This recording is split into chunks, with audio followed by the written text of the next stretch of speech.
Morning everybody, it's Jeff Williams from Veterans United Against Suicide. We had a little vote yesterday, which video to do next, and the second one won, which is the end of training and the movement to 4-1 Commando in Malta, which was my first draft. So just to set the scene then, 18-year-old young lad, just passed out of training, greener than the green hat I had on. We'd been nominated what units we were all going to be sent to, so we were preparing. I was quite fortunate, I got my first choice, which was 4-1 Commando in Malta, Sunshine Commandos. So as an 18-year-old kid, I was very, very excited. You know, and there was a lot going on in my world at that time, especially with like I say, passing out of training was monumental. And then going to a foreign country. Now, believe it or not, the first time I flew was actually on the way to Malta. Never been out of the country except for a trip to Austria when I was at school, and that was a coach trip. But anyway, it's another story. So we passed out of training. We knew we were going to 4-1 Commando. I think it was about 8 of us from our troop went. I know Taffy Bard went, Ken Kennedy went, Taff Layer went, Stan Stancliffe went, I went. I can't remember if Brian Ebden went, I'm not sure, but Ebden. But there we go anyway. There was a lot of us, a big percentage of us were going to Malta. Very, very excited at that particular moment in time. But before we left, we had about a week. I don't remember much about that week, what we actually did. I know we had our green berries and we had our commando flashes on, and every opportunity I got to walk down the main dragging Limpston CT CRM with my new woolly pulley on, with the flashes on, commando flashes. I think I used to volunteer. If everything, somebody wanted something from the shop, I'll go. Just to march down with my kit on. It was great. And one of the other perks you got was you actually got to go into the train ranks bar, which again is part of the story. So anyway, all our stuff's packed away, checked again. Yep, you got everything to deploy. In them days, you could probably fit all my kit in a kit bag anyway. I hadn't got much, to be fair. You didn't need much in training, but all your military stuff was going with you, so it was all put away. You told exactly where it went, and it was all stowed away neatly, ready to go.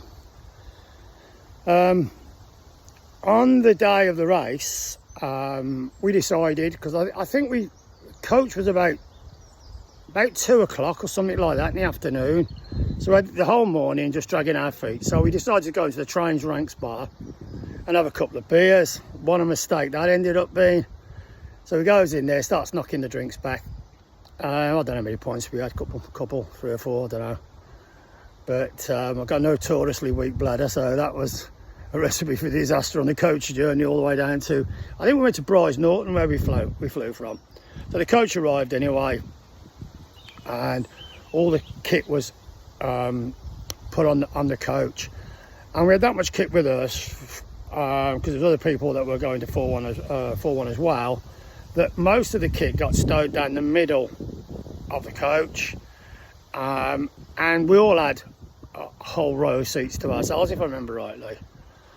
So anyway, we started off and we're having a bit of a laugh and stuff like that on the way to the airport, military airport.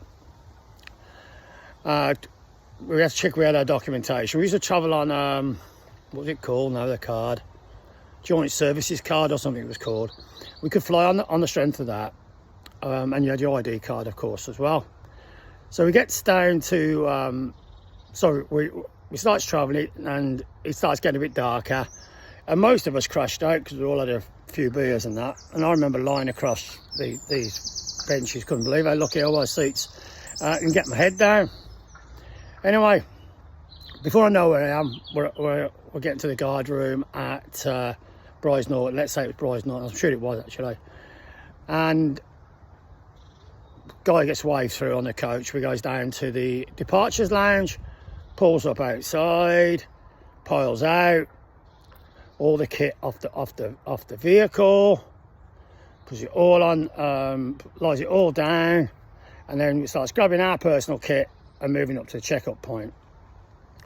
So again, I don't know, after about 4th or 5th person, gets to the checkup point. Right, can we see your joint services card? Yeah, of course I can. Reaches for my back pocket. No wallet. I thought, oh, God, I can't believe this. I've lost my bloody wallet. So I'm going through all the pockets and I can't find it anywhere. And I thought it must still be on the coach. So I looked at the coach through the doors and it just pulled off. I thought, bloody hell. So I'd lost my ID card. I lost everything. Lost my money. Lost my ID card, like I said. I lost my joint services card. Everything I got. I thought, great, brilliant. So they wouldn't let me fly. But a bit of negotiation went on, and eventually they could vouch who I was, obviously, because we're the guys. So we got to fly. But I was told that once I got to Malta, I'd have to report to the guard room immediately. And what had happened is, as I'd been lying on the coach, it had slipped out and between the seats, and they hadn't noticed it in the big blind panic to get off the bloody thing and get on my first flight. Anyway, I remember the flight being about 4 hours, maybe thereabouts. Loved it, thought it was amazing. And then next thing I knew, we were flying over Malta, looking down on. I remember as we came into Lucca, and we were all peering through the windows and that, like most of us hadn't seen anything like it. You know, it was absolutely weird. All I remember was everywhere being that sandy Maltese stone. It looked absolute dry as a bones. Couldn't see anything green that I can remember. And all the buildings had flat roofs. I was shocked by it all. You know, I was like, wow, look at that, look at that, look at that. So anyway, we lands in Lucca. And we get to come off the I think it was a VC10 we're on or something. So we get down and as we get down the steps from the airport, I look to my left and there's this bloke with green lid on, short trousers, which was the rig over there, OG trousers I think they were called, and a green shirt, top, OG shirt. He was black. He was absolutely black. I thought, bloody hell, look at the colour of him. I thought it must be of West Indian heritage or something or other. He went, so I said, all right, mate. He went, you're right, mate. Great, innit? I said, you brummy? He went, yeah. I said, how'd you get that black? He said, see what you're like after a week of being out here. So we made our way up to this lounge again. I had to explain the fact that I'd lost my ID card, which didn't go down very well, and told I'd have to report to the guard room when I got to St Andrew's Barracks in Malta. So then a coach arrived and we drove through Malta, and that was really interesting as well. You know, we're looking around all these sights and the sounds and the beeping horns and the Maltese driving on the wrong side of the road, and the coach driver leaving a place for Madonna to drive it, and he was like driving it like this. It was a really, really strange place for me, and there was all this information coming in on me.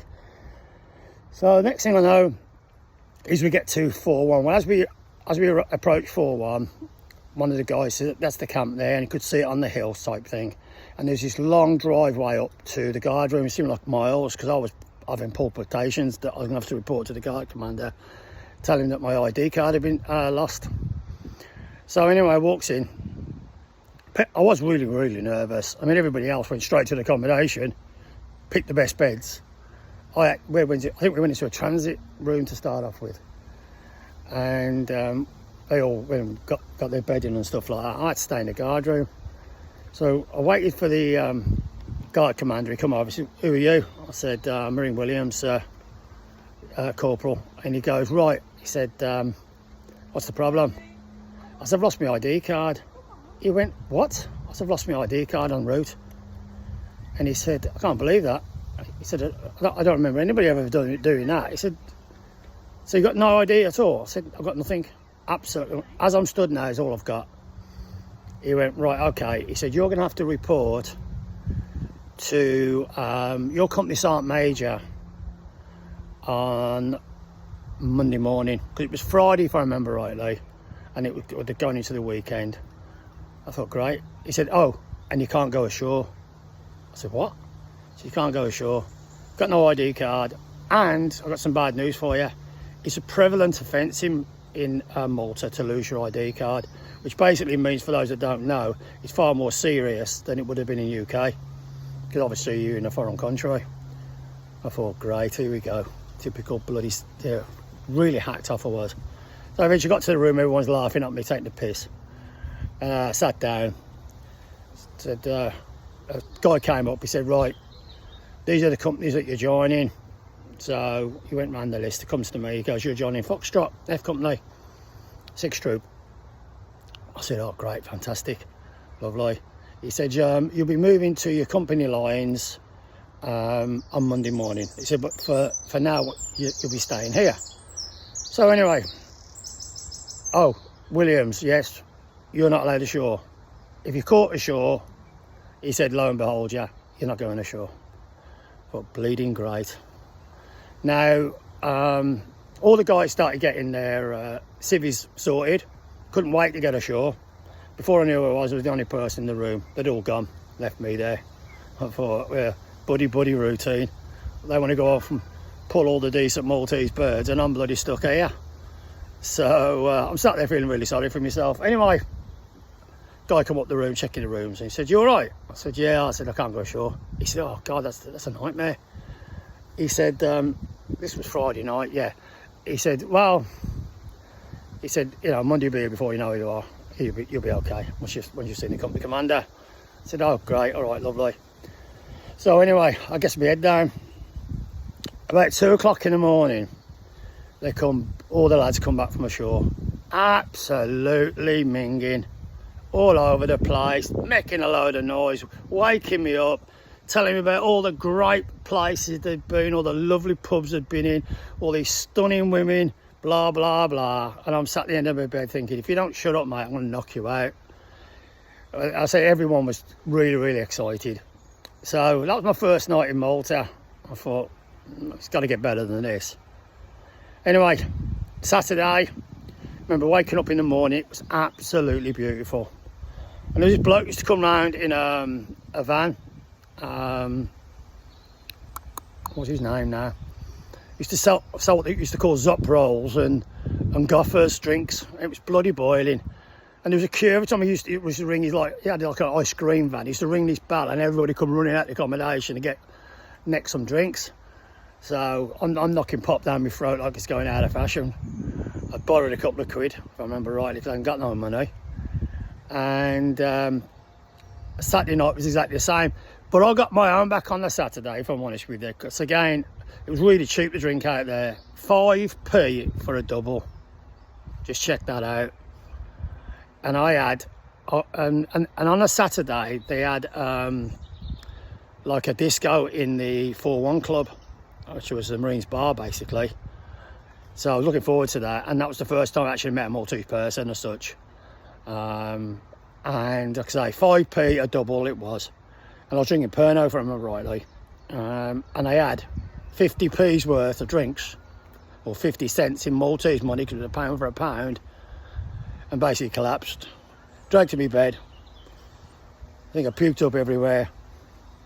So when the guys come back this time, all pissed up, I was oblivious to it. Anyway, time's going quicker than I thought it would. Next thing I know, it's Monday morning, fall outside F Company lines, meet the Sergeant Major, excuse me, gives me a world's bollock in front of everybody, everyone's laughing their heads off. Got marched straight up for company commanders, got 14 days RPs, but again, restricted privileges, no shore leave. Started from the Friday because I hadn't any shore leave. So, again, not impressed. 14 days RPs. Starts doing the RPs, which is parades and just being pissed around, generally speaking, painting white stones whiter and stuff like that. And then next thing I know is I get a call in the office. You're going to Cyprus as battlefield casualty replacements. And again, just on that one, I wasn't there, but apparently you put yourself in this situation. The guys were coming back from a deployment on either Bulwark or Hermes, wherever it was, carrier, and it was sailing back into Valletta Harbour when the signal went out that the Turks had invaded Cyprus. And people were waiting for that boat coming in all round on the battlements and that, and it did a U-turn apparently and went back out to Cyprus. How dreadful's that? But before we knew where we were flying out there to meet the guys. And anyway, I did 6-month tour then in Cyprus as a young lad. Lots of stories to tell about that. It was really interesting. A good first deployment, operational deployment at the age of 18. And then on the way back, so lots happened during that 6 months, I can tell you, but it was time to go back. So we all lined up at, I think we went down to Paphos, if I remember rightly, and we met there. And then we flew back to Malta. The thing was, if you've not been in the Royal Marines or in the services in general, you won't believe the banter that goes on. And we used to call it bites. So if you could get somebody on a bite, a wind up, call it what you want. But it's happening all the time.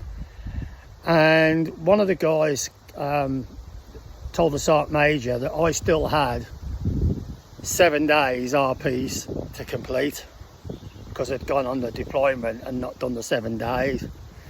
So next thing I know, so I'm really looking forward to getting back to Malta. The furthest thing from my mind was my RPs, and the Sergeant Major comes down the plane, and I thought, he's looking at me. Oh God, what's he want? Come over here, Williams. I said, yes, sir, Major. He went, you still owe me 7 days RPs. I was like, my heart sunk. Everyone burst out laughing. The next thing I know, we're back in Malta. So that was a disaster. It didn't get much better. So my early part of my career, how I ever made WO2, a lot of people say it was a miracle. I know it was a miracle because of the stuff that I used to get up to, but I did it. I'm proud of it as well. But that no shore leave on arriving at Malta still haunts me today. And the guys winding me up because they're going ashore and do some vulgar things, as you can probably imagine, and telling me about it in graphic detail. Jeff Williams, look after yourself, folks. Hope you enjoyed it. Speak to you soon. Bye-bye. Bye.